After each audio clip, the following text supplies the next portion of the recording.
Yes, Fadi TV jimbaniriza kadde kano muli mutya mwasibye mutya Fadi TV jikosa ne Fadi you good news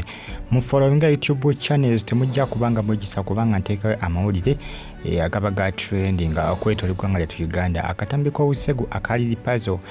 Kakufumye bina masawo yakafulumiza bamufunye era nga bamuzudde waje yekwese mbina masawo so ngate no muzanyi wa Vipers omupira afide mu accident nakola ku luguudo lw'Entebbe munange musambi wa mpira abadde mutebi abadde azanya mwenda wali ku timu ya Vipers wali mu Uganda Premier League jukira waliyo Big League ne Uganda Premier League abasinga banyi Big League batawanya ne Uganda Premier League Big League ebanga championship nga wolaba mu Bungereza balinayo league muova olyokogene mu league nene ya Premier League ebayita championship Vipers erimu mu Premier League Uganda Premier League oba Super League teri mu Big League teri mu Big League muvuko ono mabadda kolaki mabadde asamba manyikirwa nga Abubeka ono afide mu kabenje onako olweggulo wali ku luguudo lw'Entebbe kitawonye bambi wabula akitega nti omuvuko ono oba omwami ono abaddemu omusayi Omunigeria era abasinga bagamba nti obuzaale bwe obusinga bali mu ggwanga lya Nigeria ndowooza oba oliawo Vipers yali yamusayininga busayininzi ndowooza ng'emujja mu kirabu z'e Nigeria naye nga si munna Uganda era ndowooza agenda kuba azikibwa mu ggwanga lya Nigeria gyagenda okuba nga azibwa kitalo nnyo bambi ekya musajja mukulu no Vipers yafiidde omusajja abadde abakubira obulungi mwenda jukira asamba mwenda aba muteebi omuntu ng'asamba mwenda aba muteebi kitalo nnyo bambi ekya Abubeka obulamu bwe butyo nakolukulu Abubeka yabadde sebo ku pate bakedde ku pate n'emikwano gye nga balina kabaga kibabaddeko nzaki kabaga kiyasoose okubeera ng'abeerako bagenze okubanga obuwungeera abagamba nti ate Abubeka mulowooza tafiiridde mu kabenje nti ate mulowooza Abubeka tafiiridde mu kabenje mikwano gye bangi beewuunyisa kubanga babadde baakaawukana bwe bati ne bafuna obusimu obulaga nti nga Abubeka yabadde afunye accident obulamu bwo muntu wange obulamu bwo bwa nnyanya omusajja abuyimbako obulamu bwa nnyanya simanyanga olubukona nga bwatika bulinga kagiraasi obulamu tebwetaaga ssaawa namba kusaanawo just second zimala obulamu bw'okubanga busaanawo n'ofiira ddala completely n'ozikirira ddala n'ozikira kitalo nnyo bambi ekya Abubeka kitalo nnyo bambi Vipers bali mu kkungubaga wabula kisasina bakakasa Abubeka bagenda mutwala Nigeria kubanga abasinga bagamba nti obuzaale bwe buli Nigeria si munna Uganda kama kibategeeza ndowooza atugeze nti nno afu koota eri Nigeria koota ye Uganda afu koota kikiba ekinene ku koota kibategeeza nti obulamu bwe obuzaaliranwa abo obusinga buli mu ggwanga lya Nigeria kitalo nnyo ekya Abubeka ku saidi eyo Vipers mukamba katuyongera okuba nga abagumya si birungi ku saidi eyo mu kilabu eri basambi banne kw'ossa n'abakulu mu Vipers okubanga bafiiriddwa omusajja watono kitalo nnyo bambi era nga amawulire gakyatwendinga akyagezeko okubanga nga sunaasuna ndabe nga nfuna information esingako eno gye naakafuna ku kikwatagano eky'okuzika Abubeka agenda atwalibwa Nigeria oba agenda kuzikibwa Uganda naye waawanga mu Uganda yaleetebwamu nga bamusayininga busayininzi nga bamugye mu kirabu ze Nigeria esamba mu liigi y'e Nigeria ey'omupiira nga walaba tuna Uganda Premier League ne Nigeria erina liigi ey'eggwanga ey'omupiira malina kukoza ebintu byakyuka amawanga agasinga gonna galina liigi ez'emipiira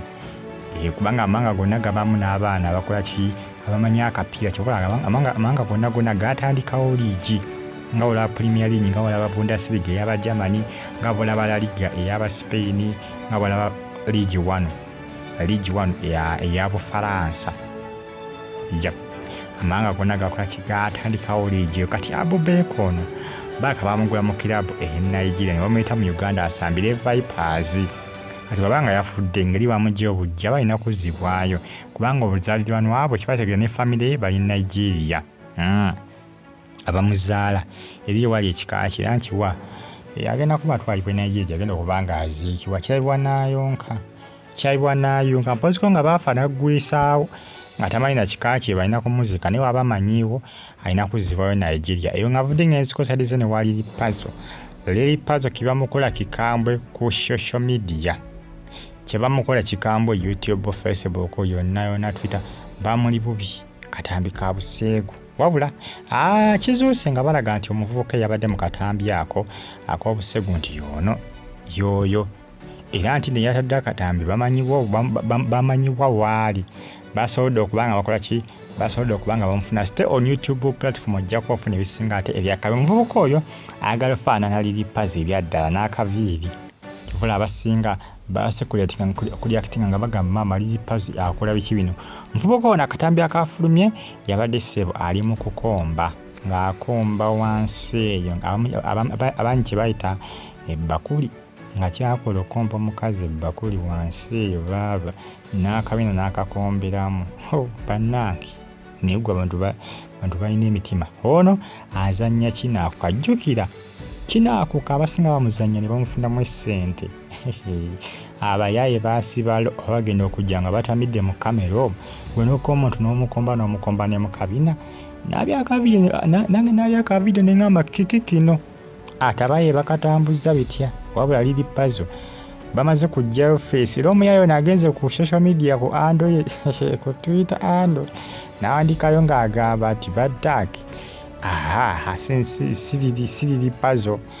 ono y'omuza nagamba naye tamanyi lwaki abantu bamufaananya nnyo Lil Pazzo naye nga si Lil Pazzo yabadde mu katambi ako omuvubuka ye bw'ati wakoze ki ye bw'ati wakonfamize yafulumiza akatambi gw'olengeddeawo nga kuta ebipapula bagamba ye yakoze ki yensozeyo akatambi n'akata ku social media essaawa zino kubanga katrendinga bitya ne YouTube tebikkiriza ebyo YouTube tebikkiriza so nakwetaaga biteekayo sisobola YouTube ena byekomako yo tekkiriza buli kafankunaali gundi teokkiriza ebintu nti bwe bityo Twitter endozoba ne Facebook simanyi ezebbiri ate bakweka bikweke nayo kati bano babikweka bukwesa obitambuliza mu gaalinki agabatawa ku zigundi zaabwe zibasasula ezo zinankani zisayite ebyo bwe bityo stay on YouTube platform ojja kubafuna ebisinga ate ebyakabi like nga comment nga tosubscribe nga onyige kale oyo ye yatadde akatambi oyo akali Lil Pazzo yakasazeemu yakozeseza oba CapCut oba yakozeseza atyo oba KineMaster n'akasalasalamu n'akeditinga bulungi n'afuukula nga abantu tebalaba face ya muntu naye abaye bakawenjeza bafaanizi ba Lil Pazzo bakawenjeza ne bakafuna wekapa bakafunye n'ofuukula nga bakazannya nga kalamba nabo ne bakeditinga bulungi ne bakata nabo ne bataakaabwe naye baaba bagenze kola nga mwana watu face ya muntu mulala nga muntu mulala nnyo bamuyita basimanya Kevin biki oba ye Kevin abasinzuka nga face mwana tu ya muntu mulala nnyo nga si ali Lil Pazzo. Lil Pazzo awaawonedde abayebadde bamuli bubi omyeyi yakombi omuntu wansi bagambe nti bano kati guno gwe mulimu gwabwe bo bazannya bikinaako kana biteeka ku social media kati bo gwe mulimu gwabwe abizanya n'abiteekayo kati okubiraba olina kusooka sasula era obwedda bageze kukwagala okulaba ekividiyo kino ekiramba ekijjo kyabbanga ndowooza gwanvu dakiika oba 5 kubanga yakombe ne beekola be n'ebirala byonna byonna nga wamanyi naabwe ebyokwegadanga olwamaze nanjala n'akka wansi eyo mu ntobo n'alyoka akomba buli kiramu esefu yagikombi n'agitukusa n'ogitukusa ebbakuli yagikombi n'agiwoza n'ogyoza ng'akozesa lulimi ekyabadde kikambwe abayayi bakomba naye nga tejjinga gavumenti ebyo vidiyo babikola ng'okubigenda okubiraba bibaako obusumuluzo osooka kusasula sine zibana mu ddoola nno zibana mu ddoola olusi pawunda jjukira omukutu kubagabanira ebinankani ebyo kuba bisindika abantu baleke basobole okuba nga bakola kye babiraba omukutu ogwo guli mu Bungereza mugundi mu England eyo gye biri eyo biri UK eyo ekikupe kiri UK ekyo bangi babitambuliza ku bangi babiteeka babiwanikayo ebividiyo ebyo nga wala omuntu wanika video ku YouTube kana abo engeri gye bakikolamu bo bawanikayo ebyo naye ku YouTube nomala obizanyo n'obiwanikayo tomanya na account yo weebulidde bayinza okugibulizaawo naye video tetuuka ku gundi waggulu tetuukayo ne ku site mato kugira mutesobola kutuukayo naye kaakati bano bo gwe mulimu gwabwe ono omuvubuka mulyansi wa ggwanga lya South Africa bwe mpulidde bagamba era nga bagamba nti ano si bulaza wa Lil Pazzo banemulekerawo okola kimulekerawo kubanga mubitambuza nti Lil Pazzo yakombye omukyala okubula okukola ki okubula omwabuluzaamu ebitambula kadde kane maama Akatambi ko baaba Akatambi kakambwe genda mu comment section yokansabe genda mu comment section ogambe nti nkeetaaga kimala nja kuba nkusootinga naawe olabe kye bayita ekyeneena abayayi baasalawo agamba aya saagala mmanya bwenkateekayo omuntu ajja kalaba nsasula $5 bantu bange nga 5 abantu bange nga 3 abantu bange nga bameka abantu bange nga 4 mba mu $2 abantu bange 8 mba mu $8 abantu bange 10 mba mu $1 meka si 10 ziba 10 is it agamba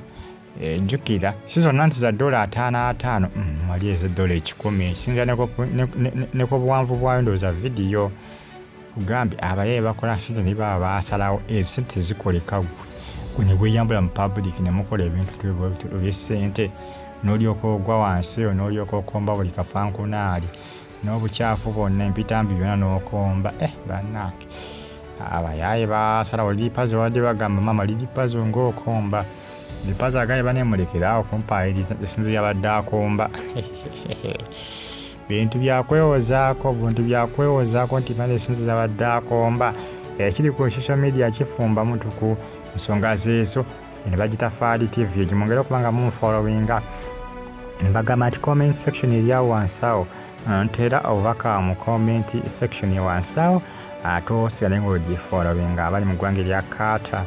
abali mu Iraq Baghdad n'abasinza mu ggwanga erya Oman bebaza Lil Pazzo abayayi kye bamukola Akatambi Kafukumye babadde bagamba nti ye